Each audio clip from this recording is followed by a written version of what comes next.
Beatles made a statement in all the newspapers that they're getting more better than Jesus himself. And we're going to demonstrate with different ways and tactics to stop this performance. We're known as a terror organization. I think we have a terror organization. We have ways and means to stop this if this is going to be the case. Well, I don't want to say this, but there'll be a lot of surprises Monday night, I believe, when they get here.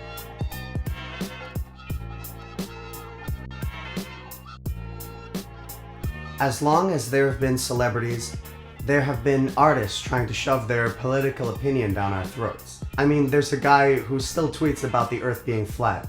So it's usually pretty annoying. Only talking about a social issue or an injustice is like cleaning up after your dog went on the rug by placing a flower on it. It doesn't make any sense and there's still shit on the floor. But the Beatles had controversy thrust upon them, and sometimes did it to themselves. If it had said television is more popular than Jesus, I might have got away with it. I just said they are having more influence on kids and things than anything else, including Jesus. But I said it in that way, which is the wrong way. Yeah. The 1960s was a time where real change was happening. Segregation was rampant throughout the United States.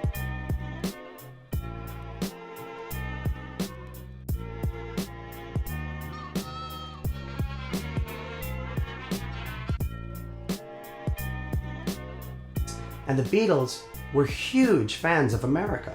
In Liverpool, aside from Elvis and a few others, their main influences musically was Black American musicians.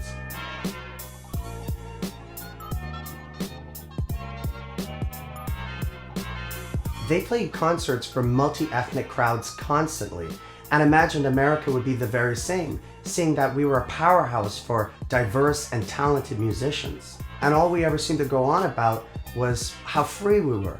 But little did they know, so many of our venues were controlled by deeply prejudiced people.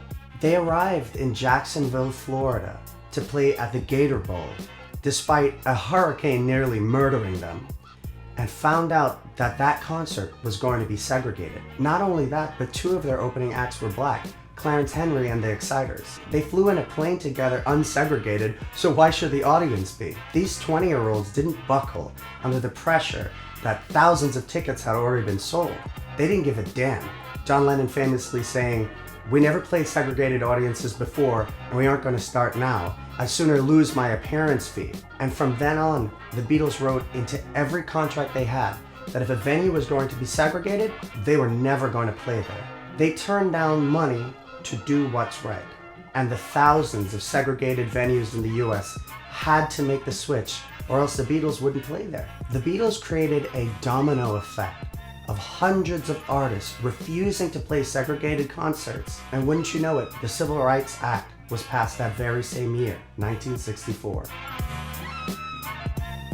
Making any form of segregation illegal. Now, I'm not alluding to the idea that the Beatles single-handedly fought for the civil rights movement, but what I'm saying is, when 4 white kids from Liverpool were given the opportunity to stay quiet and take the money, they did the right thing.